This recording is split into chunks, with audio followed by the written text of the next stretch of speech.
तो अगला एपिसोड जहां से खत्म होता है, ये एपिसोड एग्जैक्ट उसी जगह से हम लोग शुरू करेंगे। लास्ट एपिसोड के हम लोग एंड पे देखे थे कि जैसे ही जिया घर वापस चले आते हैं, मिंचल उसे बताता है कि देखो तुम्हारे साथ मुझे कुछ बातें करनी है। तो इस एपिसोड के शुरुआत में वो दोनों आमने सामने बैठे रहते हैं। जिया उसे देखती है और मन ही मन सोचती है कि जनरली मिंचल के जो एक्सप्रेशन है वो थोड़ा बहुत माइनर चेंज होते हैं। सो ये बताना बहुत ही ज्यादा मुश्किल होगा कि अचानक से उसे क्या हुआ है या वो अपनी दिमाग में क्या ही सोच रहे हैं, क्योंकि हर दिन उसके एक्सप्रेशन सेम ही रहते हैं। लेकिन मिंचल को जहां तक जिया आज देख रहे हैं, उसे देखते ये समझ में आ रहे हैं कि मिंचल थोड़ा बहुत तो आज गुस्सा ही है। मिंचल अपने बैग के अंदर हाथ घुसाता है और कुछ चीजें बाहर निकालने की कोशिश करता है। जिया तभी उसे पूछती है कि मिंचल तुम्हें क्या हुआ है, क्या तुम्हें कोई चीज तुम्हें अभी डिस्टर्ब कर रहे हैं। अभी मिंचल कहता है कि हमारे कॉन्ट्रैक्ट में जो 5th कॉज के बारे में लिखा हुआ है, तुम्हें कम्युनिकेशन करने की जरूरत है प्रॉपरली तरीके से। अगर तुम दोनों के मतलब हम दोनों के बीच में कोई भी अगर प्रॉब्लम है, लेकिन हम लोग इसी चीज को शुरू करने से पहले क्या इस चीज को हम लोग अभी टाल सकते हैं। वो अचानक से एक लाई डिटेक्टर को निकाल कर आया, मतलब एक झूठ बोलने वाली मशीन को, जो कि झूठ बोलने पर पकड़ सकते हैं। और मिंचल उसे ये भी बताता है कि हम लोग इस गेम के लिए इस लाई डिटेक्टर को इस्तेमाल करेंगे। मिंचल उसे यही कहता है कि तुमने इसे बहुत ज्यादा लंबे समय पहले इस्तेमाल किया था जब जिया वर्सेस मिंचल हुआ था। और जिया जैसे उसकी बात को सुनती है, सोचती है कि हाँ, मुझे उसकी बात अभी याद आ रहा है कि वो अभी कौन सी चीज के बारे में बात कर रहे हैं। जिया एकदम शॉक में खड़ा हो जाती है और बताती है कि एक लाई डिटेक्टर, क्या तुम्हें सचमुच लगता है कि इन सारी चीजों में इसकी भी जरूरत है? क्या तुम्हें मेरे ऊपर थोड़ा सा भी भरोसा नहीं है? तभी मिंचल उसे कहता है कि ऐसा बिल्कुल भी नहीं है कि मुझे तुम्हारे ऊपर भरोसा नहीं है। ये बात सिर्फ इतना है कि मैं अपने ऊपर मतलब अपनी खुद के ऊपर ज्यादा भरोसा नहीं है। अगर देखो ये चीज तुम्हें डिस्टर्ब कर रहे है तो कोई बात नहीं है, तुम्हें इसे पहनने की जरूरत नहीं है, मैं खुद ही पहन लूंगा। तो मिंचल की बात सुनते हुए जिया कहती कि नहीं, मेरा मतलब ये नहीं था। और फिर जिया मन मन ये सोचने लगती सचमुच वो लोगों को पटाने में बहुत ही ज्यादा माहिर है।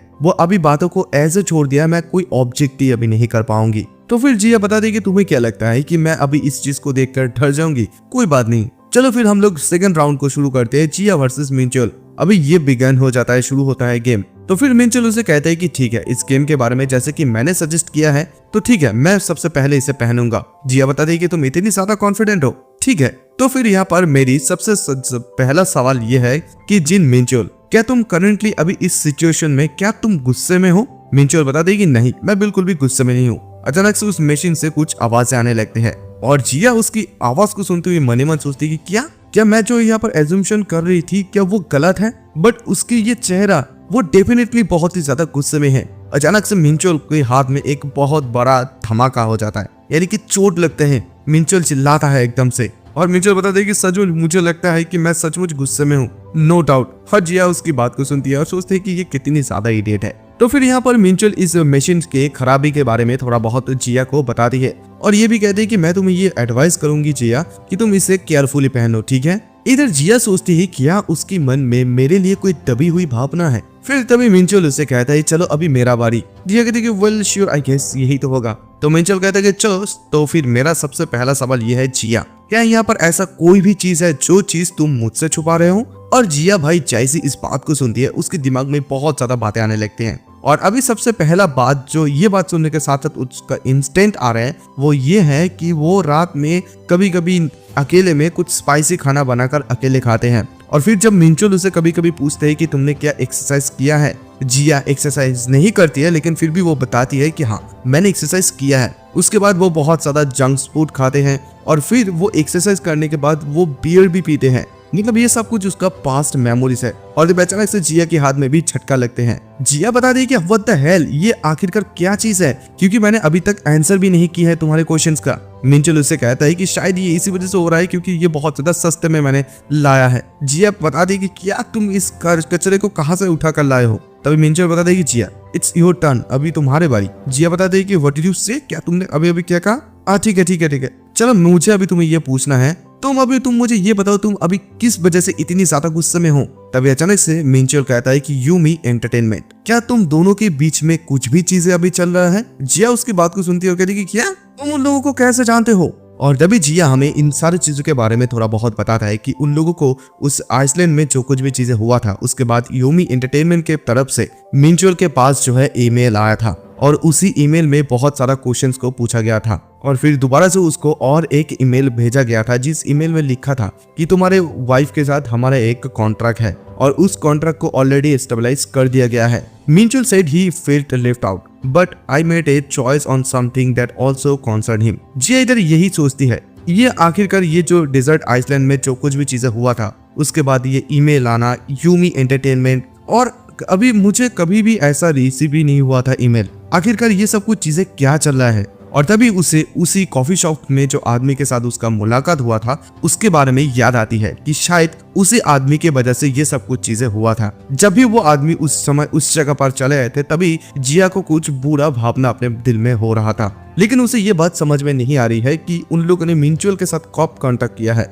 और मिंचुअल की ईमेल उन लोगों को कैसे मिला, और उस आदमी ने जो है जिया को मिंचुअल के बारे में कुछ भी नहीं बताया था। क्या यहाँ पर कोई भी ऐसा रीजन हो सकता है जिस रीजन की वजह से वो आदमी जो मिंचुअल के साथ कांटेक्ट किया है इस चीज को सीक्रेट रखना चाहते हैं, लेकिन उस आदमी ने ऐसा क्यों किया? उन सारे जगहों पर क्या हो रहा है जिस जगह पर मेरा मौजूदी, यानी कि जिस जगह के बारे में अभी तक मैं नहीं जानती हूँ। फिर जिया इन बातों को सोचती है और अभी ये भी सोचती है कि मैं इन सारे बातों को अभी कैसे एक्सप्लेन करूँ। The memory of the past that I tried so hard to forget, यानी कि पास्ट की मेमोरी को वो भूलने की बहुत ज्यादा कोशिश की है और इन सारी चीजों से वो बहुत ज्यादा पहले से ही उलझी हुई है। और ये सब कुछ ऐसे स्पेशल मेमोरी है जो कि उसे बहुत ज्यादा परेशान करते हैं। तभी मिंचुअल उसे कहता है कि देखो मैं ये नहीं बता रहा हूँ कि तुमने जो कुछ भी चीजें किया है वो गलत किया है, बट एटलीस्ट तुम मुझे यहाँ पर इन सारे बातों के बारे में बता तो सकते थे ना। लेकिन इधर जिया को भी ये सब कुछ चीजें बहुत ज्यादा गुस्सा दिला रही है। फिर वो गुस्से में उठ जाता है और बताता है कि जिन मिंचुअल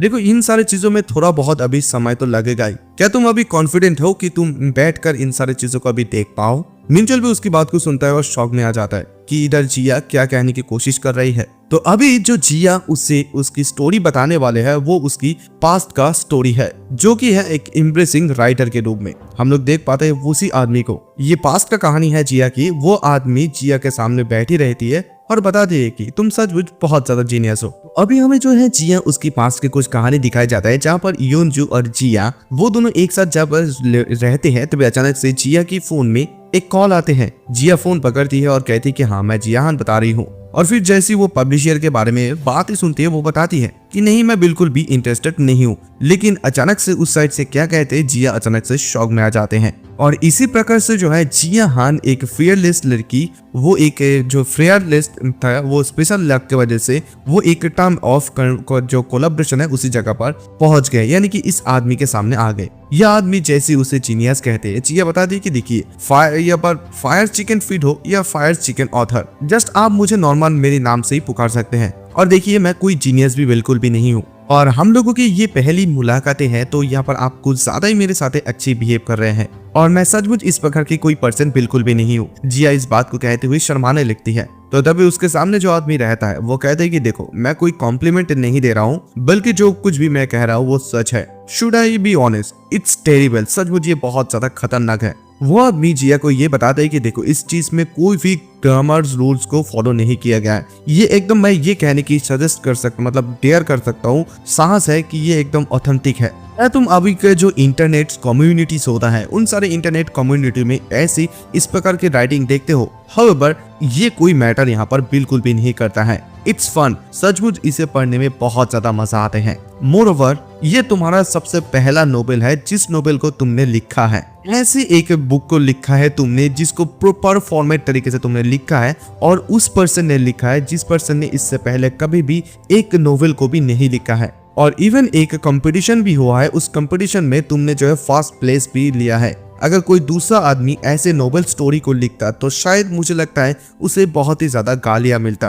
तो जिया इस बात को सुनते और कहते हैं कि शायद ऐसा इसी वजह से है क्योंकि मैं थोड़ा बहुत लकी हूँ। वो आदमी कहते हैं कि है ये ऐसा लक है तुम्हारा जो कि स्किल के ऊपर निर्भर करता है। तो यहाँ पर तुम क्या मुझे बता सकते हो क्या आप किस प्रकार के नोवेल पढ़ते हैं? तुम्हारा जो है फेवरेट ऑथर कौन है? जिया बता दे कि मुझे जो कुछ भी मिल जाती है मैं वही पढ़ती हूँ, मैं इतनी भी ज्यादा पिकी भी नहीं हूँ। ओह राइट, क्या तो आप मुझे एक सेकंड दे सकते हैं? जिया यहाँ पर कुछ चीजों को ढूंढने लगती है, यानी कि नोवेल को। वो आदमी पूछता है कि क्या अभी तक ये पब्लिश हुआ है? जिया उस आदमी को उस नोवेल को दिखाता है। वो आदमी कहता है कि ये बहुत बढ़िया है। मतलब जिया पूछते है कि क्या ये इतना अच्छा नहीं है? जिया उसे ये कहती है कि टू बी ऑनेस्ट, अगर मैं सच कहूँ तो जो कुछ भी मैं यहाँ पर पढ़ती हूँ उसके अलावा यहाँ पर सबसे ज्यादा अट्रैक्टिव चीज जो मुझे लगती है वो है इसकी राइटिंग। और अगर ये नहीं रहती तो शायद आज अभी मैं इस जगह पर एक नोबेल बिल्कुल भी नहीं लिख पाती। वो आदमी इस चीज को देखते हुए मुस्कुराता है और कहता है कि ये बहुत बढ़िया है, इसका जो राइटिंग स्टाइल है ये बहुत ही ज्यादा एलिगेंट है और इसका सेंटेंस प्रोनाउंसिएशन तो और भी ज्यादा बढ़िया है। जिस पर्सन ने भी इसे लिखा है, क्या तुम उसके साथ मेरा मुलाकात क्या करवा दे सकते हो? और यहाँ से सीधा सीन शिफ्ट होता है। हम लोग देख पाते हैं कि जिया वापस दौड़ती हुई आती है यूनजू के पास। वहां पर आती कहती कि हे जिया देखो, यूनजू देखो, मैं वापस आ गई हूँ। यूनजू उसे बता दे कि तुम्हारे हाथ में ये कौन सा चीज है। तो जिया बता दे कि मुझे पता नहीं, उन्होंने हमें मुझे खरीद कर दिया है और मुझे जो है वो ऑथर करके पुकार रही थी। यूनजू उसे पूछती कि क्या मीटिंग बहुत बढ़िया गया? तो जिया उसे बता देगी कि हाँ बहुत ज्यादा, उसने मुझे जो है एंडलेस कॉम्प्लीमेंट दिए है, कह रहा था कि मैं ऑथर हूँ, एक जीनियस हूँ, बहुत ज्यादा वगैरह वगैरह। ओह राइट, और मैंने जो है तुम्हारा राइटिंग को भी दिखाया है उसे। यूनजू बता देगी क्या तुमने ऐसा क्यों किया है? तो तभी जिया उसे पूछती कहती है कि उन्होंने मुझे बताया कि तुम्हारा फेवरेट ऑथर कौन है और तुम तो जानते हो कि मुझे तुम्हारी राइटिंग शैली कितनी ज्यादा पसंद है। यूनजू इस बात को सुनती है और अपने सर को झुकाती हुई बताती है तो फिर उसने क्या बताया, उसके आखिरकार रिएक्शन कैसा था जिस नोबेल को मैंने लिखा है। तभी इस बात को सुनती है और जिया उसे कहती कि उसने उसे बताया मुझे बताया कि बहुत अच्छा तुमने लिखा है, उसने जो है तुम्हारे प्रोफेशनल सेंटेंस के बारे में भी बात की है। व्हाटएवर इसका मुझे क्या पता नहीं क्या होता है, लेकिन हाँ उसने यही बताया। और मुझे इन सारे बातों के बारे में भी पता नहीं कि वो ट्रस्टवर्थी आदमी है भी या नहीं। उन्होंने तो मुझे बताया कि मैं बहुत ही ज्यादा जीनियस हूँ और वो उन्होंने ये बताया कि वो मेरे साथ इस बात के लिए बेट भी लगा सकते हैं अगर मैं उसकी इस बात को बिलीव ही ना करूँ। यूनजू इस बात को सुनती है और कहती है क्या बेट, ये कौन सा बेट है? तो जी बताएगा नथिंग, छोड़ो। उन्होंने बताया कि 1,00,000 कॉपी के बारे में, अगर यहाँ पर 1,00,000 कॉपी 1 साल के अंदर बिक जाते हैं तो फिर मुझे जो है उनके साथ एक एक्सक्लूसिव कॉन्ट्रैक्ट में साइन करने की जरूरत है। अभी मैंने उसे बताया देखिए कि मैं इतनी भी ज्यादा जीनियस नहीं हूँ, तो इसी वजह से उसने बताया कि वो मेरे साथ बेट करना चाहते हैं। उन्होंने खुद इस चीज के बारे में बताया कि नाउ डेज यानी कि आजकल के दिन में 1,00,000 कॉपी बेचना जैकपॉट होता है। और उन्होंने तो मुझे ये भी बताया है कि उसे ऐसा लग रहा है कि अगर ये जैकपॉट लगने ही वाला है। मुझे नहीं लगता है कि ये कैसा बकवास वो कर रहे हैं। और हाँ मैंने भी ये बताया कि अगर मैं जीत जाती हूँ तो मैं उसकी सर में जो है 3 बार फ्लिक करूंगी। और यूनजू तुम्हें तो इस चीज के बारे में पता है कि मेरे ये जो फ्लिक है कि कितनी ज्यादा दर्द देते हैं। चलो फिर देखते हैं कि कौन जीतते हैं। और अभी अगर हम लोग अभी उनका रिलीज के बारे में बात करें तो उस जो समर में ये बहुत ज्यादा चला दे रहा था। जिया ने जो कुछ भी चीजें लिखा था वो बिना किसी डर के लिखा था। जो इस समय उसे इन सारे बातों के बारे में इतनी भी ज्यादा खास कुछ चीजें पता नहीं, लेकिन उसने ये सबसे ज्यादा अपना शेमफुल डेब्यू नोवेल लिखा था पहली बार। ऑनेस्टली वो सचमुच बहुत ज्यादा लकी निकला। जो कुछ भी चीज ने नोबेल वो उसने जो कुछ भी लिखा है नोबेल, वो उसके सर में एकदम पॉपिंग हो रहा था। उसे बिल्कुल भी पता नहीं था कि लोग उसकी नोबेल को इतनी ज्यादा प्यार देंगे, इतनी ज्यादा पसंद करेंगे। और उसका जो फर्स्ट एडिशन था वो एकदम सोल्ड आउट हो गया और उसके बाद दोबारा से रीप्रिंट करने के बारे में डिसीजन भी हुआ था। टोटल यूनिट जो कि 1 साल के अंदर सेल हुआ था वो है टोटल 3 लाख। समझ पा रहे हो ना, जिया इस चीज से बहुत ज्यादा उस समय खुशी थी और इसी पकड़ से जो है जिया एक ऑथर बन गए थे। हम लोग यंजू को देख पाते हैं जो कि अभी किताब देख रहे थे और यहाँ पर जिया के कुछ पुराने के बारे में याद आते हैं कि जिया ने ये बताया था कि देखो मैं बोर हो रही हूँ तो इसी वजह से मैं कुछ लिखना चाहती हूँ। सिर्फ वो लिखना चाहती थी, इस चीज की वजह से वो अभी इतनी ज्यादा फेमस हो गए हैं। लेकिन यून जो इतनी ज्यादा मेहनत करके लिखती है लेकिन फिर भी उसका कुछ नहीं हुआ। वो इस बात से बहुत ज्यादा सोच रहे थे और जिया सोचती है इधर कि क्या ही उसका लाख है। और उसके बाद जिया के लिए ये भी एक बहुत ज्यादा अजीबोगरीब इंसिडेंस होने लगा जब वो यहाँ पर एक रैंडम बस लिए थे बाय एनी चांस कि वहीं पर वो ये देख पा रहा था कि उसकी जो बुक है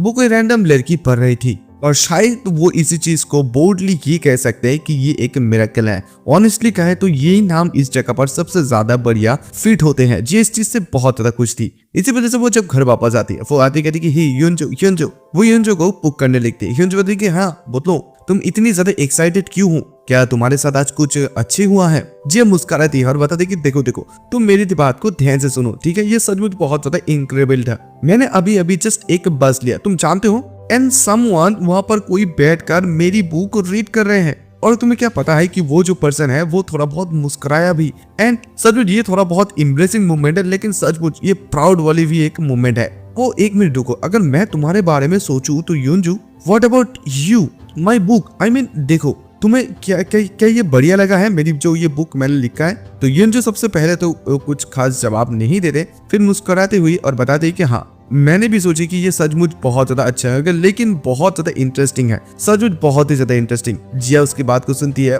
बहुत ज्यादा खुश हो जाती है और उसे गले लगा लेती है। वो बहुत ही ज्यादा जिया खुश है, लेकिन युनजो के बारे में तो उसे पता नहीं कि युनजो आखिरकार क्या सोच रही है। तो जिया दोबारा से बता दी कि थैंक गॉडेस, क्योंकि अभी मुझे सचमुच ये लग रहा था कि मैंने जो कुछ भी चीजें लिखा था ये सचमुच बहुत ज्यादा बेकार चीज है, मतलब टोटली मिस। देखो यहाँ पर तुम मुझे सिर्फ बेहतर महसूस करवाने के लिए बिल्कुल भी तो ये बात नहीं कर रहे हो। क्या सचमुच मैं इस चीज के लिए सेलिब्रेट कर सकती हूँ ना, राइट? यहाँ पर उसकी बात का खास कुछ जवाब नहीं देते हैं युनजी, लेकिन फिर कहते हैं कि क्या मैंने तुम्हें कभी भी झूठ बोला है अपनी पूरी जिंदगी में? मैं तुम्हें ये बता रही हूँ ना, ये सचमुच बहुत ज्यादा बढ़िया है। वो जिया के साथ लड़ने लगती है, जिया भी हंसती है। तो फिर वो बताती है जिया, वाइट अवे, क्या तुमने उस पब्लिशर के साथ मीटिंग की है और उस पब्लिशर ने तुम्हें क्या कहा, कोई गुड न्यूज दिया है? और इधर मतलब युनजी सोचने लगती है कि उसने उसे एक बिजनेस कार्ड दिया है, और तभी वो ये दिखाते हैं कि हाँ उन लोगों ने ये बताया कि उन लोगों का मेरा राइटिंग बहुत ज्यादा पसंद आया, इसी वजह से उन लोगों ने मुझे एक बिजनेस कार्ड भी उन लोगों का दिया है।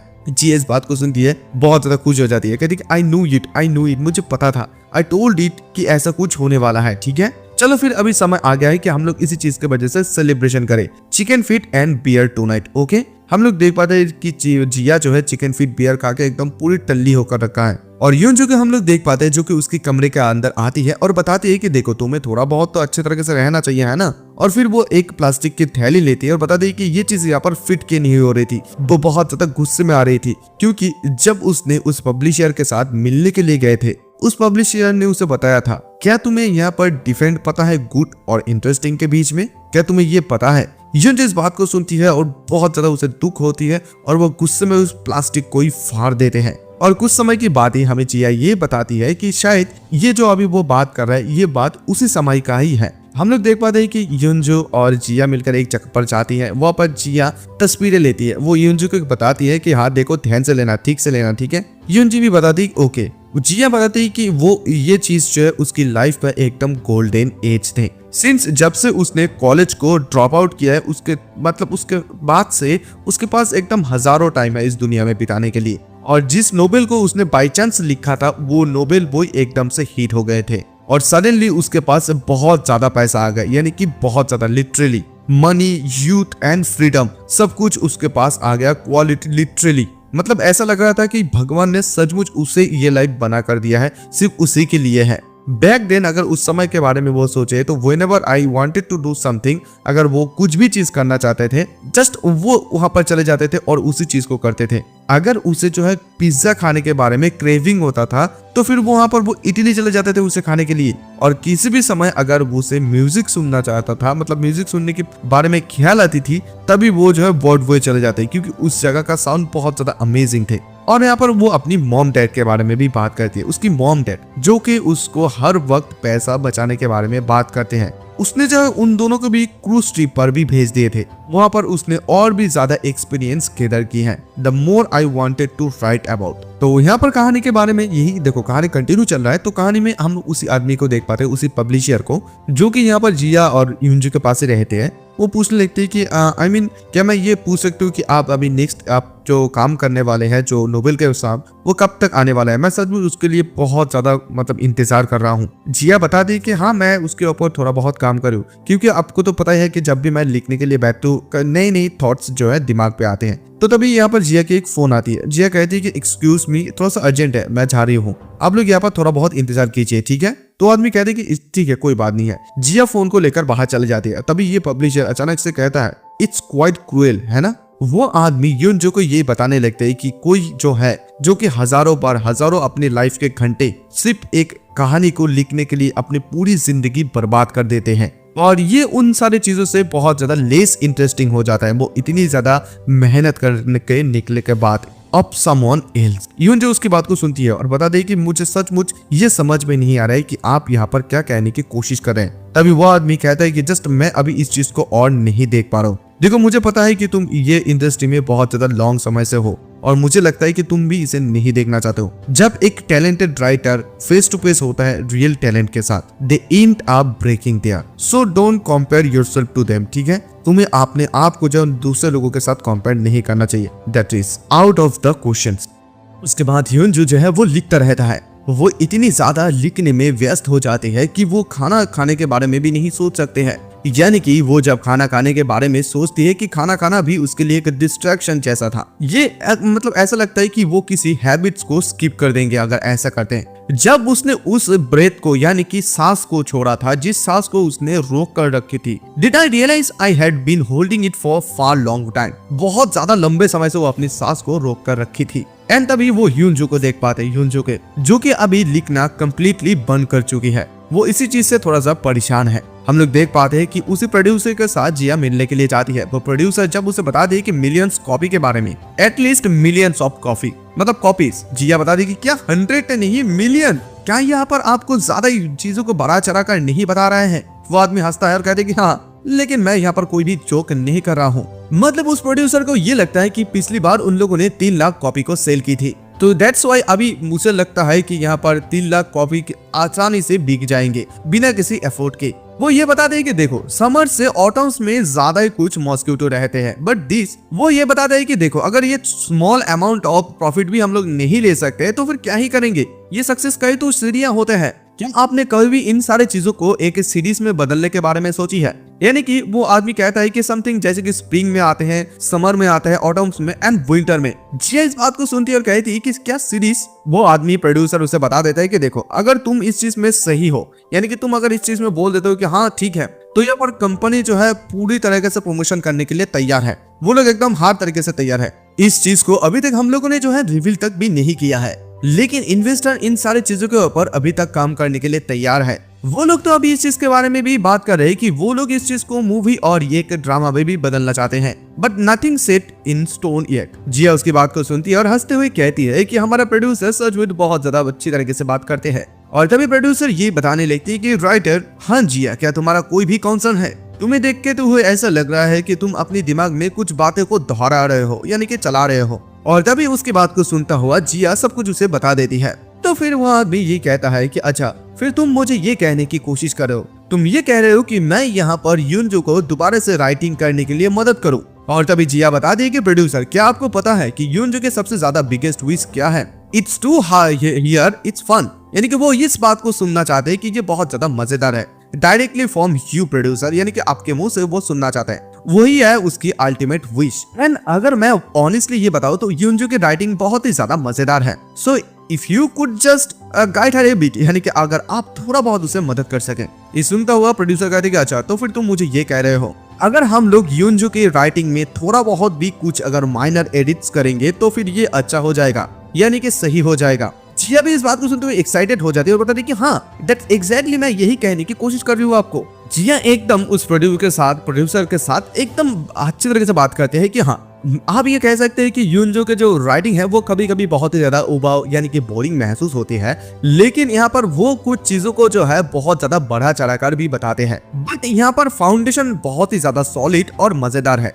क्या आपको इस बारे में नहीं लगता? It just need a little tracking, यानी कि छोटा बहुत चेंजेस करने की जरूरत है। इस बात को सुनता प्रोड्यूसर कहता है कि क्या तुम्हें क्या लगता है कि छोटा मोटा चेंजेस? देखो, ये आपके लिए कहना बहुत ही ज्यादा आसान है क्योंकि आप आफ्टर ऑल एक जीनियस है। मैं अभी और इसे बिल्कुल भी नहीं देख पा रहा हूँ। मतलब हम लोग यूनजो की ऐसे राइटिंग को कैसे ट्रूली एंगेजिंग बना सकते हैं, और यहाँ पर यूनजो जो है खुद इस चीज को बिल्कुल भी फिक्स नहीं कर पाते हैं। आप जब ये कह रहे हैं कि छोटा मोटा चेंजेस करके, छोटा मोटा ठीक करके, अगर मुझे ये ऑलरेडी सबसे पहले ही पता होता तो मैं जरूर से जरूर इसे ठीक कर देता। That's true is, सच तो ये है कि I don't know which is why and I have not। मैं बिल्कुल भी नहीं कर पाऊंगा। जब कोई राइटर इसे कैजुअली कहते हैं जस्ट थोड़ा बहुत चेंजेस करके ठीक हो जाएगा, मेक दिस मोर फन, है ना, मतलब और भी ज्यादा मजेदार बन जाएगा इस चीज को करते। क्या आपको नहीं लगता है कि ये साउंड कुछ ज्यादा ही हर्ट्स है, कठोर है ये साउंड? आप ऐसे बात को ऐसे सिर्फ लाइटली थ्रो बिल्कुल भी नहीं कर सकते हैं। आपको क्या ये बात समझ में आया? जिया बताती है कि हाँ। और जब से जिया यहाँ पर राइटर बन चुके हैं उसके बाद सबसे ये पहली बार है कि किसी ने उसे डांटा है। और यहाँ पर वो यूनजो के बारे में भी सोचती है कि यूनजो जो है वो जिस राइटर को सबसे ज्यादा टैलेंटेड राइटर को जानती है वो बिना किसी डेब्यू के, और जब भी वो कोई क्रिएटिव वॉल को हिट कर देते हैं जब वो लिखते हैं, I wonder would Yunjoo approach it like this, कि यूनजो भी ऐसी चीज करते हैं। With that thought in my mind I wrote one line at that time. और इसी प्रकार से जो है वो एक राइटर भी बन गए। और सबसे ज्यादा क्रेजी पार्ट तो ये है कि यूनजो ने स्टिल अभी तक अपना डेब्यू को नहीं किया है। और उसे जो है उसी प्रोड्यूसर की बात के बारे में याद आती है कि उसने बताया था कि अगर जब कोई राइटर कैजुअली ये बात कर दे कि जस्ट ये एक थोड़ा बहुत मायना चेंज करके ये बहुत ज्यादा मजेदार बन जाएगा, ये बातें सचमुच बहुत ही ज्यादा हर्ष क्वालिटी के लगते हैं। जी सोचते हैं कि हर्ष और यहाँ तक कि यूनजो भी बिल्कुल भी इस बात को नहीं जानते कि इसे कैसे फिक्स किया जा सकता है, क्योंकि उस प्रोड्यूसर ने इस बात को बताया था कि उसे भी बिल्कुल इस चीज के बारे में पता नहीं है कि ये चीज को कैसे ठीक किया जाता है। और इसी जगह पर है जो जिया की लाइन वो डिस्कनेक्ट हो जाते हैं, क्योंकि जो पर्सन यहाँ पर एडवाइस देते हैं उस पर्सन का सबसे ज्यादा क्लियर पर्सपेक्टिव रहते हैं, लेकिन यहाँ पर जो लोग मिडिल पे रहते हैं वो लोग बिल्कुल भी इस चीज को समझ नहीं पाते, क्योंकि वो उसकी बहुत ही ज्यादा करीबी होते हैं। लेकिन ये सब कुछ बातें सोचती हुए वो ये भी सोचती है कि यहाँ पर युनजो के बर्थडे कब है, क्या ये नेक्स्ट मंथ है। वो युनजो की और उसकी तस्वीर को देखती है जहाँ पर युनजो बहुत ज्यादा स्माइल कर रही थी अच्छी तरीके से। If luck is on my side, वो इस बार भी ऐसे हंसेंगे। जिया दोबारा से बिस्तर से उठ जाते हैं। For this birthday gift should I go all of to, यानी कि वो दोबारा से शुरू करना चाहते हैं, वो युनजो के लिए लिखना चाहते हैं। और फिर वो कुछ समय के बाद सीन शिफ्ट होता है। हम लोग देख पाते हैं कि जिया ने अभी युनजो के लिए कुछ स्पेशल चीज को प्रिपेयर किया है। वो युनजो के सामने आ जाते हैं और बताते हैं कि Yunjoo, this is the version of your story and slightly refined version. मतलब उसने थोड़ा बहुत इसमें कुछ चेंजेस किया है। It's almost identical to what you wrote, यानी कि तुमने जो कुछ भी लिखा था वही है, जस्ट यहाँ पर उसने कुछ अननेसेसरी पार्ट को ट्रिम कर दी है। वो बहुत ज्यादा खुशी खुशी युनजो को ये सब कुछ चीजें देने लगती है। और उसने ये भी बताया था कि ये चीज जो है मैंने अपना पर्सपेक्टिव से लिखा है, अपनी तरफ से इस चीज को लिखा है। और युनजो इस बात को सुनते हुए बहुत ही ज्यादा गुस्से में आने लगती है। और इधर जिया हमें बताती है ये जो पार्टिकुलर बर्थडे मतलब ब्यूटीफुल विंटर है, during Yunjoo 23rd birthday that the gift I prepare for Yunjoo that year, ये बहुत ही ज्यादा हार्टलेस था। यानी कि युनजो इस बार पहली बार उसे लाइफ में थप्पड़ मारी है। तो इसके बाद जिया ने जैसे ये थप्पड़ को खाया था, उसके बाद उसके दिमाग में जस्ट एक ही बात अभी चल रहा है कि ऐसा क्यों हुआ है। उसके मन में यही चल रही है कि क्यों उसने उसके दिमाग मतलब उसे थप्पड़ मारी है। उसके दिमाग में अभी भी एक मेटालिक टेस्ट जैसा आ रहा है, क्योंकि उसके एक दांत में ऐसा बहुत ज्यादा जोर से लगी हुई है। और उसी समय जो है उसकी एकदम मन के अंदर जो है उसके शरीर के अंदर एकदम क्रोध गुस्सा आ रहा था। लेकिन उसने जब मतलब युनजो को जैसा सोचा था कहीं चीज अलग हो गया है, मतलब वो जो सोच रही थी वो कुछ अलग ही है। और अभी जो है युनजो उसके सामने खड़ा हुई है। और किस रीजंस की वजह से युनजो अभी उसके सामने खड़ा हुई है, वो यानी कि वो जो है उससे ज्यादा सफर कर रहा है। उन लोगों ने जो अभी 23rd का बर्थडे को सरप्राइज किया था, मतलब प्लान किया था, वो भी एकदम चौपट हो चुके हैं। हम लोग देख पाते हैं कि अभी इस प्रोड्यूसर के पास जिया चले आती है। वो प्रोड्यूसर इन सारे बातों को सुनती है और कहता है कि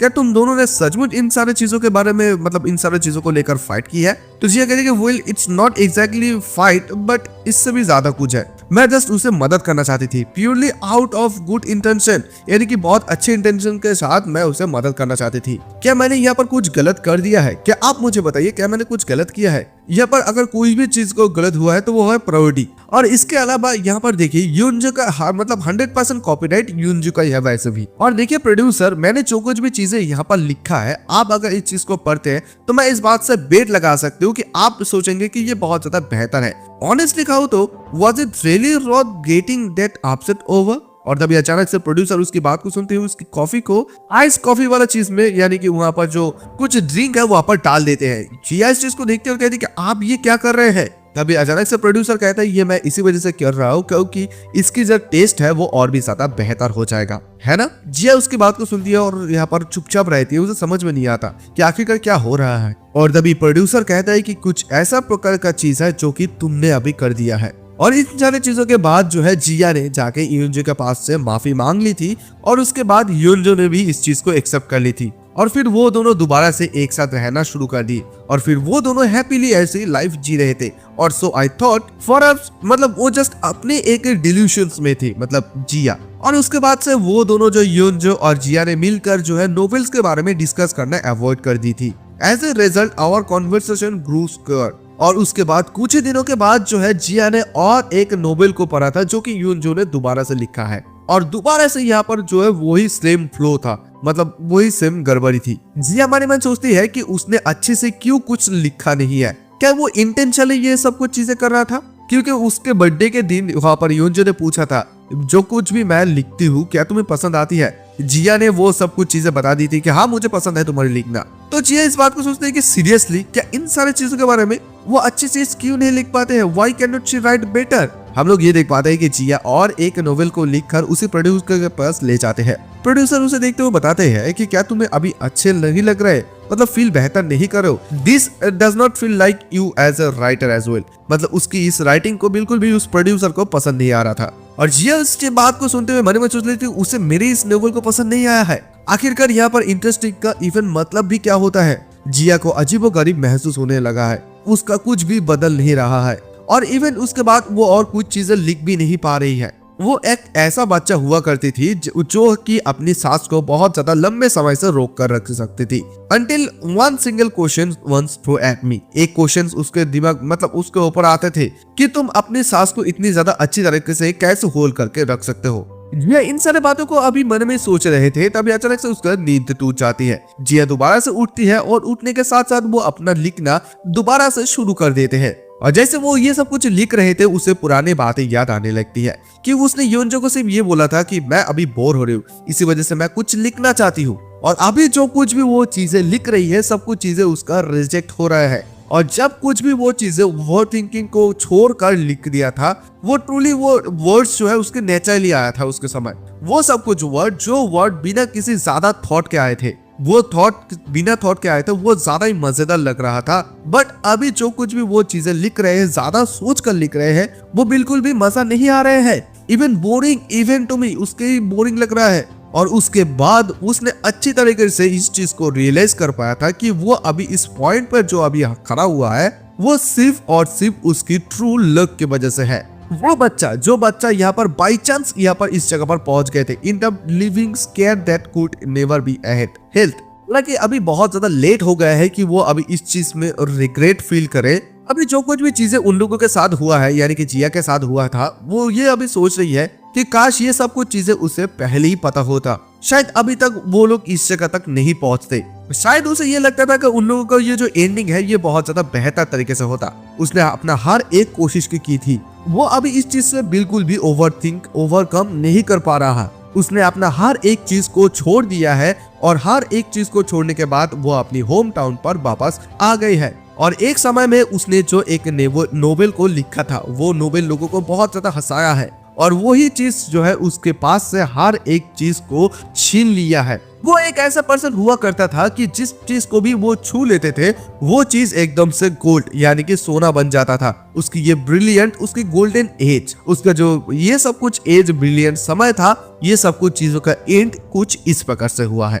अभी तक हम लोगों ने जो कुछ भी चीजें अभी तक देखा था वो सब कुछ चीजें जो है जिया मिनचोल को बताती है। जिया यहाँ पर मिनचोल को ये बताने लगती है कि देखो उसके पास से कुछ भी चीजें ऐसा कुछ खास स्पेशल नहीं हुआ था। मेरे आसपास जितने भी सारे लोग थे उन सारे लोगों को मैंने मेरे लिए चीजों को मुश्किल कर दिया था। मुझे अभी ऐसा तो फील हो रही कि मैं कुछ भी नहीं कर पाई थी। अभी मुझे ऐसा लग रहा है कि मैं हर एक चीज को दुनिया से कट करके, यहाँ तक कि अपनी मोबाइल फोन को भी कट करके यहाँ से किसी जगह पर गायब हो जाऊं किसी साल के लिए। ये सचमुच बहुत ही ज्यादा दैनिक चीज है। क्या ये चीज नहीं है दैनिक? जिया उसके बाद ये बता दे कि देखो अगर तुम यहाँ पर रास्ते पर जब चल रहे हो और उसी वक्त किसी पत्थर के साथ तुम्हारे टक्कर हो जाता है और फिर तुम वहां से गिर जाते हो तो ये कितनी ज्यादा दर्द करता है। बट क्या होगा अगर तुम किसी स्टेयर से गिर जाओ तो फिर ये क्या दर्द देगा? ये उससे भी ज्यादा दर्द देगा। लेकिन इसके बावजूद भी एक भयानक चीज, अगर तुम स्काई से यानी कि आसमान से नीचे गिरने लगते हो तो फिर ये कितनी ज्यादा भयानक हो सकता है, ये कितनी ज्यादा दर्दनाक हो सकता है। रिया को इन सारे सपने बहुत बार बार आती थी।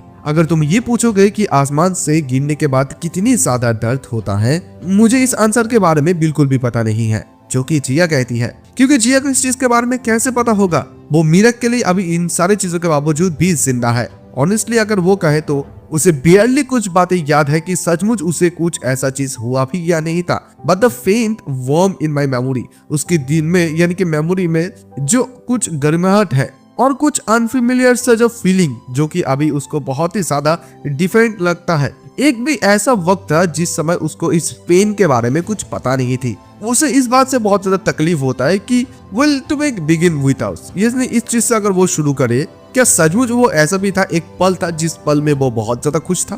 खैर वो इन सारे बातों को जो है मिंचोल को बताते कि देखो to be honest even now मैं अभी भी बहुत ही ज्यादा मतलब कॉन्फ्यूज हूँ। क्या ये सब कुछ चीजें सचमुच क्या हुआ था? Did all that really happen? Was it real? जो कुछ भी चीजें हुआ था क्या ये सचमुच सब कुछ सपना है, ये सच है? उसे तो ऐसा लगता है कि वो सब कुछ चीजें जो वो बोल रही है वो एक झूठ बात है, जस्ट एक विविड इनक्रेडिबल टीम। लेकिन अभी ये बात को ऐसे एक सपना जैसा कह देना भी बहुत ही ज्यादा मुश्किल बात है, स्पेशली तब जब उस समय उसे इतनी ज्यादा पैसा उसे अपनी अकाउंट में मिले थे। खैर जो कुछ भी चीजें इन सारे चीजों में उस समय हुआ था, मैं अभी इन सारे चीजों के साथ बिल्कुल भी कनेक्टेड नहीं रहना चाहती हूँ। मेरी आंसर ये सिंपल है, जिस समय भी वो लोग मुझे जानते थे वो लोग सिर्फ मुझे अपनी लक के माध्यम से जानते थे। मतलब उस समय मैं बहुत ज्यादा लकी था। इवन मेकिंग आई, अगर मैं उन लोगों के साथ अपना आई कांटेक्ट भी करूँ ना तो मुझे बहुत ज्यादा शर्म आती है। और देखो ऐसा भी उन लोगों को देखकर मैं ऐसा नाटक करती हूँ कि मैं बिल्कुल भी उन लोगों को नहीं जानता हूँ। इसका मतलब ये नहीं है कि मैं बिल्कुल भी उन लोगों के साथ कनेक्टेड नहीं हूँ। मैं उन लोगों का हर एक न्यूज, हर एक खबर के बारे में जानती हूँ। और देखो अभी जो ये कॉन्ट्रैक्ट भी है ये भी मैं ओल्ड जो मैं थी उसके साथ मतलब टाई अप है। और देखो वो लोग बिल्कुल भी नहीं थकते हैं इन सारी चीजों को करने के लिए। और वैसे भी वो लोग अभी इस चीज में जो है तुम्हें भी खींच रहे हैं मिंचोल। और जैसे जिया इन सब कुछ बातें कहते हुए जाने लगती मिंचोल एकदम से चिल्लाता और कहती कि हे जिया, और जिया कहती जिया को एकदम से हक करने लगती है। फिर जिया उससे कहती कि हे मिंचोल तुम ये क्या कर रहे हो? तभी मिंचोल उसे कहता है कि देखो तुम्हें ऐसे देखना भी बहुत ज्यादा मुश्किल है। अगर तुम रोते हो तो ठीक है, even if you have to force yourself. तो जिया कहती कि हे तुम ये क्या कह रहे हो? मैं रो क्यों? मैं बिल्कुल भी नहीं रोऊंगी, मैं बिल्कुल भी नहीं रोऊंगी। और ये कहते हुए भी जिया भी यहाँ पर रो देती है और वो रोने लगती है और बताती कि हे देखो जीन मिंचोल ऐसा बिल्कुल भी नहीं है। ऐसा नहीं है कि मैं रोना नहीं चाहती हूँ, मैं रोना चाहती हूँ, बिल्कुल भी नहीं। दिस इज जस्ट बिकॉज क्योंकि वो अभी एक ऐसा छोटी सी लड़की है, मतलब लड़की थी जिसे इसके बारे में सिखाया नहीं गया है कि कैसे रोना चाहिए। और इसी वजह से इस छोटी सी बच्ची को बिल्कुल भी पता नहीं है कि कैसे रोना चाहिए। और इसी वजह से शायद वो इतनी ज्यादा अभी बुरी तरीके से रोती है। वो बहुत ज्यादा बुरी तरीके से मिंचोल के ऊपर हक करते हुए रोने लगती है। और उस रात को उन दोनों ने एक बहुत ज्यादा चीजों को सोचा है, देखा है। जिया अभी आसमान से गिर रही थी और वो ये सोच रहे थे कि कब ये पेन, ये दर्द गायब हो जाएगा। और जब उसने अपना सर को घुमाया तब वो देखा कि मिंचोल भी उसके साथ ही है, जो कि सेम तरीके से वो भी गिर रहे, feeling with the same stupid look. मतलब उसका वही लुक लेकर वो गिर रहे थे। और जब वो उससे कुछ पूछ रहा था तब उसने जो बातें को उसे एक्सेप्ट की थी कि हाँ वो यही कहेंगे कि तुम डरते नहीं हो। तो मिंचोल उसे यही जवाब देता है कि देखो ये बहुत ज्यादा लाउड है, मुझे तुम्हारी बात बिल्कुल भी सुनाई नहीं दे रहा है। जिया इस बात को सुनती हुई एकदम नींद से उठ जाती है। सोचती है कि हालांकि मैं ऐसे अपनी सपना भी देख रही हूँ, ये सचमुच किस प्रकार का नॉनसेंस सपना है।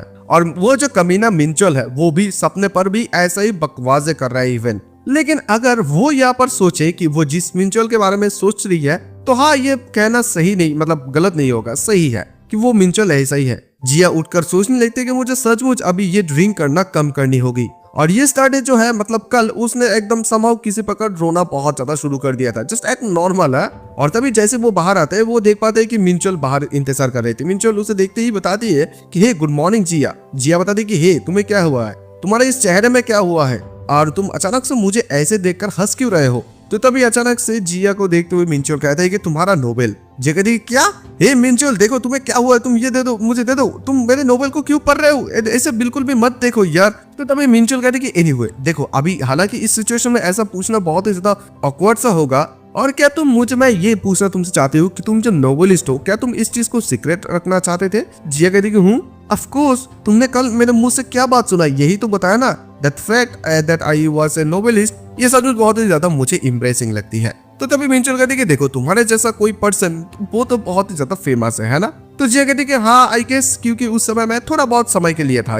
एक ऐसा भी वक्त था जिस वक्त मैं एकदम दुनिया के सबसे टॉप में थी and I suppose you know that Minchul, तुम भी इस चीज के बारे में जानते हो अच्छे तरीके से।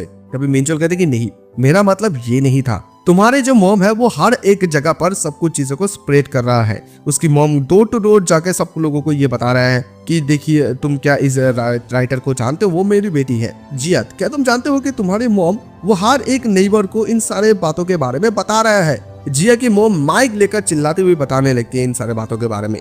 और फिर मिंचोल उसे ये भी बताते हैं कि प्रोबेबली हम लोगों के जो जितने भी सारा नेबर्स है शायद सभी लोगों के घर में तुम्हारे बुक का तो एक कॉपी होगा ही। जिया इस बात को सुनती है और डरती है और कहती है क्या तुम ये क्या बात कर रहे हो? और जी हमें बता दें कि मिंचल जो है वैसी उसकी ऐसे चेहरे को लेकर उसे जो है घूरता रहता है और फॉर सम रीजन किसी रीजन की वजह से वो उसे देख रहा था और उसे इनक्रेडिबली बहुत ही ज्यादा रिलीफ मिल रहा था, पता नहीं ऐसा क्यों।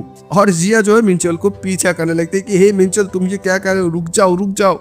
तो उसके बाद सीन शिफ्ट होता है। जिया जब घर के अंदर अपने रूम के अंदर सो रही थी तभी अचानक से वो अपने पीछे कुछ चीजों को नोटिस कर पाती है। वो सोचने लगती है कि ये कौन सा चीज है जो कि अभी कांप रहे हैं, मतलब हिल डुल रहे हैं, क्या ये कोई घोस्ट है या तो कोई स्पीप है। और तभी वो अपने पास मिंचल को जगाने लगता है, कहती है हे मिंचल 1 मिनट के लिए, क्या 1 सेकंड के लिए तुम उठ सकते हो। लेकिन जैसे वो मिंचल को ढूंढता है वो मिंचल बिल्कुल भी नहीं रहता है, उसका सिर्फ बिस्तर रहता है और उसी चीज को देखते हुए एकदम उसके पीलों को उछाल कर मारता है। और तभी अचानक से पीछे से मिंचल चिल्लाता हुआ कहते कि हे जिया क्या तुम जाग गए हो। जिया तभी उसे देखती है और कहती है कि तुम आखिरकार क्या कर रहे हो। मिंचल उसे कहने लगता है कि मैं अभी काम पे जाने के लिए रेडी हो रहा हूँ। जिया कहती है क्या अभी इस वक्त, क्योंकि अभी सुबह के 5 बजे है। और तभी हमें थोड़ा सा इस चीज के बारे में बताया जाता है, ये कार पूलिंग सिस्टम के बारे में कि आखिरकार ये कार पूलिंग सिस्टम क्या होते हैं। ये तब होता है जब लोगों को जो है सिमिलर डेस्टिनेशन या सिमिलर रूट होते हैं, वो लोग एक कार को शेयर करते हैं, राइड को शेयर करते हैं।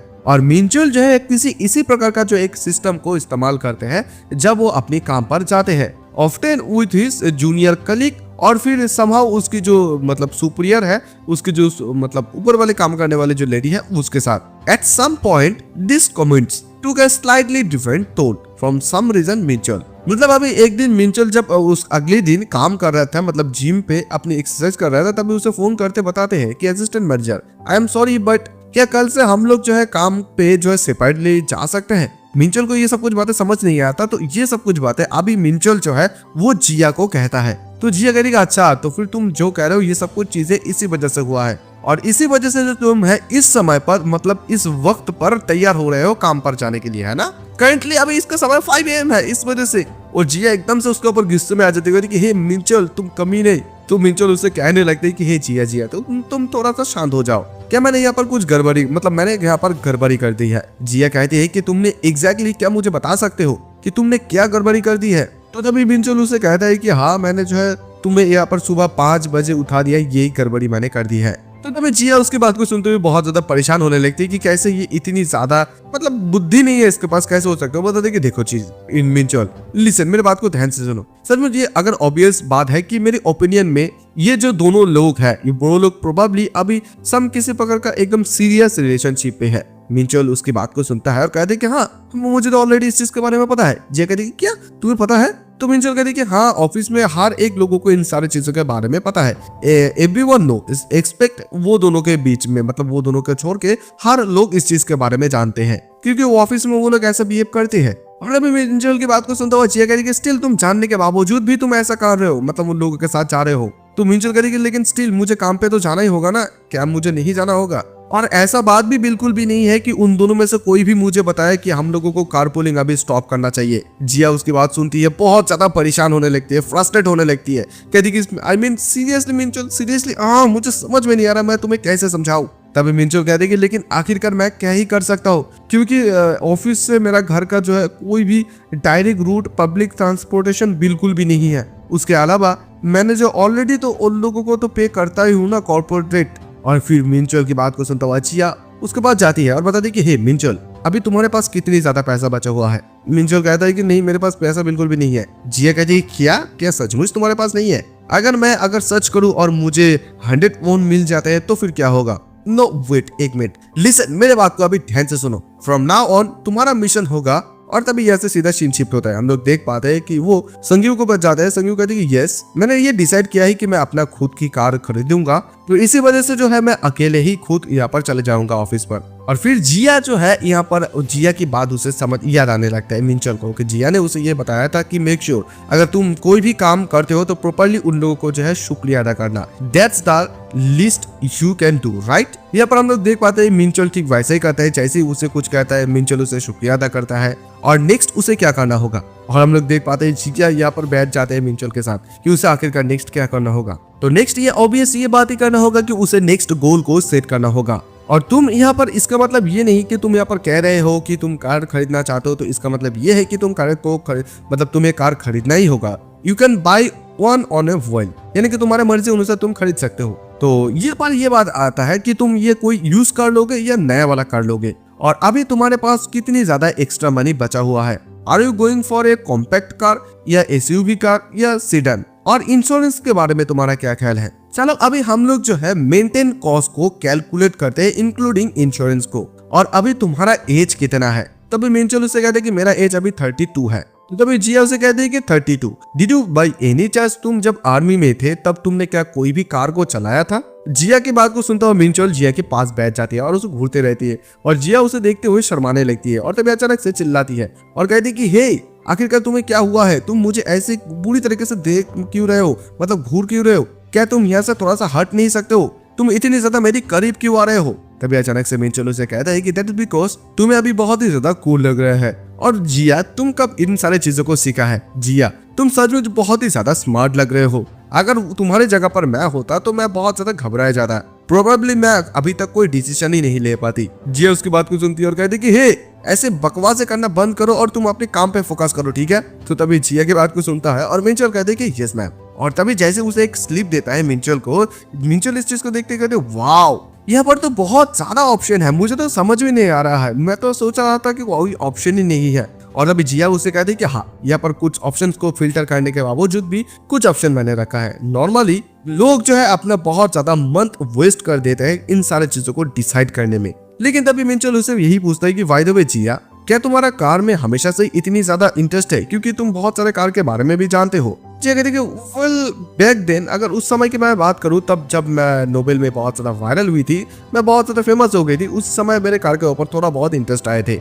और इसी वजह से मैंने कार के बारे में थोड़ा बहुत जाना। बट जब मेंटेनेंस के बाद आया तो मेंटेन कॉस्ट इतनी ज्यादा कोई मजाक वाली बात नहीं है, तो इसी वजह से ऑन द स्पॉट मैंने गिव अप कर दिया था।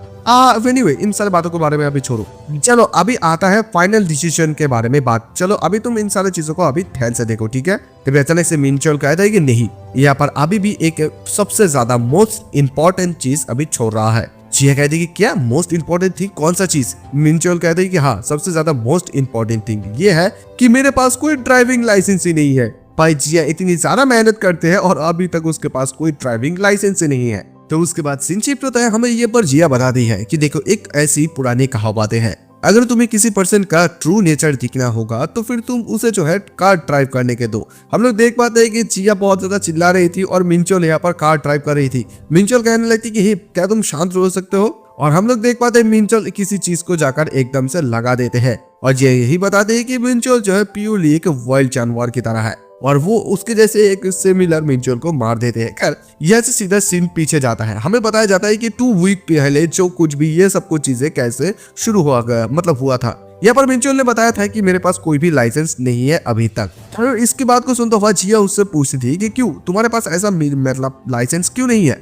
मिंचोल कहते कि व्हाट डू मीन क्यों नहीं है, तुम जानते हो कि जो कोई भी ऑफिस वर्कर होते हैं वो लोग अपनी पैसा बचाने के लिए अल्टीमेटली क्या करते हैं, वो लोग अल्टीमेटली अपना पैसा बचाने के लिए पब्लिक ट्रांसपोर्टेशन की इस्तेमाल करते हैं अपने काम पर जाने के लिए। क्या तुमने इस चीज के बारे में नहीं सुना है, इन सारे चीजों के बारे में भी तो टीवी में भी बताया गया था। जिया कहती कि विल मैंने भी इस चीज के बारे में सुनी थी, तो फिर तुम्हारा प्लान अभी क्या है, मुझे क्या तुम बता सकते हो, क्या तुम सचमुच अभी भी अपना पब्लिक ट्रांसपोर्टेशन का इस्तेमाल करना चाहते हो। मिंचोल कहते हैं कि हाँ मैं वही करना चाहती हूँ। जिया कहती कि एवरीडे, क्या तुम 5 PM, क्या तुम पागल हो गए हो। मिंचोल कहते हैं कि हाँ मैं यही तो करना चाहता हूँ। मिंचोल उसे यही कहते हैं कि देखो इसके अलावा क्या और कोई दूसरा ऑप्शन बिल्कुल भी मेरे पास नहीं था, मतलब नहीं है, क्योंकि आई गेस मैं इससे पहले कारपूलिंग के पहले मैं ऐसे ही करता था, ऐसे ही ऑफिस में जाया करता था। लेकिन अगर यहाँ पर कोई मतलब दूसरा कोई चॉइस नहीं है लाइक बिफोर, क्या तुम यहाँ पर सेपरेट रूम पर भी सह सकते हो। मतलब वो जिया को कहता है कि अगर तुम्हारा कोई प्रॉब्लम हो रहा है तुम सेपरेट रूम पर सो सकते हो। जिया तभी अचानक से कहती कि नहीं मैं बिल्कुल भी ये नहीं चाहती हूँ, मैं अभी इससे और सेपरेट रूम पर बिल्कुल भी नहीं रह पाऊंगी, और वैसे भी मेरी रूम में बहुत सारे ऐसे कपड़े हैं, बहुत सारी चीजें हैं, मैं बिल्कुल भी नहीं रहना चाहूंगी, और वैसे भी अभी बहुत ज्यादा ठंड है तो मैं अकेले नहीं रहूंगी। और जैसे जिया इस बात को कहते मिंचोल उसे जाकर एकदम से हक कर लेते हैं और बताते हैं कि जिया तुम अभी जो है सेपरेट रूम पर क्यों नहीं सोना चाहते हो, क्या इसी वजह से क्योंकि तुम्हें अभी बहुत ही ज्यादा लोनली महसूस होगा अकेले अगर सोगे तो इसी वजह से। तो मिंचोल की बात को सुनता हूँ जिया कहने लेती कि हे कम ऑन यार। खैर ऐसे ही सो मिंचोल जो है उसे जो है इस ड्राइविंग स्कूल में भर्ती करवा दिया गया था, और देखो ऐसे ड्राइविंग लाइसेंस टेस्ट में पास करने के लिए 3 स्टेप है। सबसे पहला रिटन टेस्ट होगा, उसके बाद ड्राइविंग स्किल टेस्ट होगा और तीसरी नंबर होगा रोड टेस्ट। यहाँ पर टोटली 3 स्टेज में गुजरना होता है। और स्टेप 1 जिसका होता है राइटिंग टेस्ट, मीन वो जो है उसे पास कर लेते हैं। तो जिया मतलब जब वो मतलब एग्जाम देने के लिए गए थे, जिया बताए थे कि देखो अगर तुम इसमें फेल करते हो तो तुम्हारे अंदर कोई प्रॉब्लम है, लेकिन वो इस चीज में पास हो जाते हैं। और उसका होता है ड्राइव मतलब second step driving skill test, और उसमें भी मिंचोल एकदम से पास कर लेता है। एंड फाइनली होता है रोड टेस्ट, और इसी में तो सब कुछ दिक्कतें हैं। रोड टेस्ट में सबसे पहले जब मिंचोल गया था वहां पर वो फेल कर देते हैं। जिया के पास आती थी, जिया कहती कि क्या तुम फेल, तो दूसरी बार हो जाता है, दूसरी बार भी फेल, जो कि इंजन बंद हो गया था। तो जिया उसे समझाई थी कि कोई बात नहीं, तुम नेक्स्ट टाइम बहुत अच्छे तरीके से कर पाओगे। उसके बाद दोबारा से वो जब गया था, वो उस समय हुआ था क्या, उसको कोई जो ओवरटेक कर लिए थे, इसी वजह से वो फेल हो गए थे। जिया कहती कि ओके कोई बात नहीं, नेक्स्ट टाइम बेटर लक। और फिर थर्ड टाइम जब गए थे, जिया मतलब जिया के पास आ जाती थी मिंचोल, लगती थी कि पता नहीं इस बार भी क्या हुआ, लेकिन सो क्लोज था मैं। और उन सारे चीजों से ये सब कुछ चीजें पैदा हुआ था। और यहाँ पर ये कहानी निकलता है कि मिंचोल की ड्राइविंग लाइसेंस सक्सेस प्रोजेक्ट हम लोग देख पाते हैं कि इस बार भी जिया वहां पर चले जाते हैं उसके साथ। तो अभी जब मिंचोल कार को चला रहा था, जिया उसकी कार को चलाता हुआ देखते हुए बता दी कि देखो मैंने जितनी ज्यादा एक्सपेक्ट किया था उससे तो तुम बहुत ज्यादा बेहतर ही चला रहे हो, और मुझे देखते हुए ऐसा लग रहा है कि ड्राइविंग खुद में कोई प्रॉब्लम, इतनी ज्यादा बड़ी प्रॉब्लम तो बिल्कुल भी नहीं है। तो तभी मिंचोल भी उसकी बात को सुनता हुआ कहते हैं कि हाँ, मेरा जो इंस्ट्रक्टर है वो भी मुझे यही बताता है कि मेरा ड्राइविंग बहुत बढ़िया है, लेकिन यहाँ पर रियल प्रॉब्लम ये है कि उसका पार्किंग, मिंचोल पार्किंग बिल्कुल भी सही तरीके से नहीं कर सकते हैं। तो जिया इस चीज को देखते हुए कहते हैं कि हे जी मिंचोल, आखिरकार ये किस प्रकार का पार्किंग है। तो मिंचोल कहते हैं कि वेल मैं प्रॉपर्ली जो है देख भी नहीं पाता हूँ। देखो कार का पिछला हिस्सा बहुत ही ज्यादा बड़े होता है, और देखो यहाँ पर जो है साइड मिरर और रियर व्यू मिरर से देखना, डिस्टेंस को मापना बहुत ही ज्यादा मुश्किल हो जाता है। और वैसे भी अभी मेरा क्लच जो यूज करता हूँ उसमें इतनी ज्यादा फुल्ली यूज टू मैं नहीं हो गया हूँ, और जैसे ही मैं नर्वस हो जाता हूँ मेरा पैर आपस में टकरा जाता है। तो जिया उसकी बात को सुनती है और कहती है कि तो फिर तुम्हें तो धीरे धीरे ये सब कुछ चीजें करना चाहिए ना, इतनी ज्यादा फास्ट ड्राइव करने की क्या ही जरूरत है। फिर मिंचोल ये कहते हैं कि लेकिन यहाँ पर अगर इंजन बंद हो जाता है तो, अगर इंजन बंद हो जाता है तो फिर यहाँ पर मैं पॉइंट को लॉस कर दूंगा। मिंचोल उसे ये कहते हैं कि देखो आसपास जब तक कोई नहीं रहता है तो बेहतर होगा कि तुम यहाँ पर जितना हो सके उतनी ज्यादा कोशिश करने की कोशिश करो। जिया सोच लेती कि where the hell he did learn to drive, लेकिन उसके जैसा जो ये हैबिट है, मुझे नहीं लगता है कि इसके जैसे हैबिट को फिक्स करना भी इतनी ज्यादा आसान होगा। लेकिन तभी उसके दिमाग में एक आइडिया आता है, जिया के दिमाग में। जिया एक काम करते हैं कि उसके जैसे एक इंसान को बनाकर प्रिंट आउट करके लाकर आता है, और फिर एक जो है रेफ्रिजरेटर को भी लेकर आते हैं और बताते हैं कि देखो ये रहा तुम्हारा पार्किंग असिस्टेंट मिंचोल 2, मतलब Jia Minchul body pillow and refrigerator box. और जिया उसे कहती है कि जस्ट तुम ये इमेजिन करो कि ये एक पर्सन है। और 30 मिनट के बाद ऐसा ही सीन हो जाता है। हम लोग देख पाते हैं कि मिंचोल उसकी बॉडी को टक्कर मार देते हैं। जिया बताती है कि तुमने दोबारा इसी से मार दिया है मिंचोल, तुमने अपने आप को मार दिया है। मिंचोल कहते कि नहीं ऐसा बिल्कुल भी नहीं, जस्ट मैं तो कोशिश कर रहा हूँ ना, मुझसे नहीं हो रहा है। तभी मिंचोल को बात को सुनता हुआ जिया कहती कि नहीं, हमारे पास और कोई भी चॉइस नहीं है, मुझे यही करना ही होगा। हम लोग देख पाते हैं कि जिया वहां पर खड़ा हो जाता है और वो बताती है कि नहीं, मैं यहाँ से बिल्कुल भी नहीं हिलूंगी। अभी मिंचोल को तो करना ही होगा, नहीं तो वो जिया को अभी मार देंगे। जिया उसे बताती है कि तुम्हें जो इस प्रकार के जो है फियर ऑफ मतलब काइंड ऑफ प्रेशर होगा, मतलब तुम्हें इस प्रकार का प्रेशर देना ही होगा ताकि तुम ड्राइविंग को अच्छी तरीके से सीखो और तुम्हारा वो फियर हट जाए मन से। जिया यही बताती है कि मैं यहाँ से बिल्कुल भी नहीं हिलूंगी। मिंचोल उसे समझाने की कोशिश करता है लेकिन वो बिल्कुल भी नहीं सुनती है। और ऐसे ही जो है सीन शिफ्ट होता है। हम लोग देख पाते हैं कि वो जो एक आदमी रहता है इंस्ट्रक्टर, वो बता रही कि देखो तुमने बहुत ज्यादा इंप्रूवमेंट कर लिया है लास्ट टाइम से, क्या किसी ने तुम्हें जो है मदद की है। तो भाई मिंचोल कहते हैं कि हाँ मेरी वाइफ ने मुझे मदद की है। उसकी बात को सुनता हुआ इंस्ट्रक्टर कहता है कि वो बाप रे, मुझे तो लगता है कि तुम दोनों के बीच में बहुत ज्यादा टफ टाइम गया होगा, क्या तुम दोनों ने मिलकर कोई फाइट किया है। मिंचोल कहते हैं कि क्या फाइट। तो वो आदमी कहता है कि क्या तुम्हें इस चीज के बारे में पता नहीं है, अगर किसी कड़ियों को सिखाना बहुत ही ज्यादा टफ बात होता है, और देखो कैसे ड्राइव किया जाता है, ये कोई बहुत ज्यादा अच्छा आइडिया नहीं होता है। और मैं अगर इंस्ट्रक्शन के रूप में यानी कि पर्सपेक्टिव से देखूं, इन सारे कामों में बहुत ही ज्यादा दिमाग खोना, फ्रस्ट्रेशन होना बहुत ही ज्यादा आम बात होता है। लेकिन तुम्हारी वाइफ बहुत ही ज्यादा टफ है एंड तुम दोनों ने मिलकर इवन फाइट तक भी नहीं किया है। सच मुझे बहुत ही ज्यादा सीरियसली इम्प्रेसिव बात है। मैं बहुत दिनों से तुम्हें नहीं देखा है, बट आई गॉट अ से, मतलब उसे पास हो गया है। और फिर तभी हम लोग देख पाते हैं कि जिया जब इधर बैठी रहती है, मिंचोल उसके पास आती है और उसे थम्स अप दिखाती है, यानी कि इसका मतलब कि वो दोनों हो गए हैं, मतलब ड्राइविंग टाइप पास हो गए हैं। तो गाइस आज का एपिसोड का एक्सप्लेनेशन यहीं पर खत्म होता है, क्योंकि मेरा तबीयत भी इतनी ज्यादा अच्छी नहीं है, इसी वजह से मैं अच्छे से एक्सप्लेन भी नहीं कर पाया। तो मिलेंगे नेक्स्ट एपिसोड में, तब तक के लिए बाय। आई होप कि आप लोग सपोर्ट दिखाएंगे।